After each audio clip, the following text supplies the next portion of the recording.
महाप्रभु काकटपुर देउड़ी मठरू शगड़ गाड़ी बाहला अणसर फलभार प्राची क्षेत्र श्रीक्षेत्र जाइछि फलभार ज्वर असुस्थ महाप्रभु काकटपुर जाउछि विभिन्न प्रकार फल स्नान पूर्णिमार महास्नान पर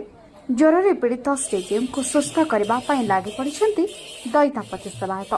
विश्व नियंता अणसर बेले विभिन्न सेवा और नीतिकांति कर अवसर में काकटपुर प्राची क्षेत्र वनौषधि वन सुस्वादु फलभार शगड़ गाड़ी में श्रीक्षेत्र पठा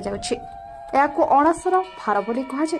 प्राची तटे मठ मंदिर और ग्रामवासी संगृहित आंब पणस खजुरी नड़िया सपुरी सेव भली प्राय 15 प्रकार फल पुरी पठा जाइछि। प्राची कूल देउड़ी मठरू अणसर भार पुरी अभिमुखे बाहरी ए भार को पुरीर हाथी आखड़ा मठरे श्रीमंदिर प्रशासन ग्रहण करने पर श्रीजीव को लागू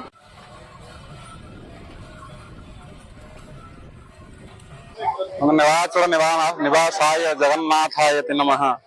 चतुर्धा मूर्तिंकर जो स्नान यात्रा पर से ज्वर रे पीड़ित होती जो मानवीय लीलार प्रदर्शन चली समग्र संसार को से मानवीय लीलार ज्वलंत निदर्शन देखा से स्नान करने पर ज्वर रु उपशम लाघव पाई आमे काकटपुर देउली मठरू अणसर फलभार यात्रा समितिर संयोजन प्राची सुरक्षा संस्कृति परिषद माँ मंगला मंदिर भक्त देउली मठर भक्त ये अंचलवासी साहाय्य सहयोग मातृमंडली मान सहयोग रे विभिन्न देशी फल गाड़ी संग्रह करी 4टी पारंपरिक बलद शगड़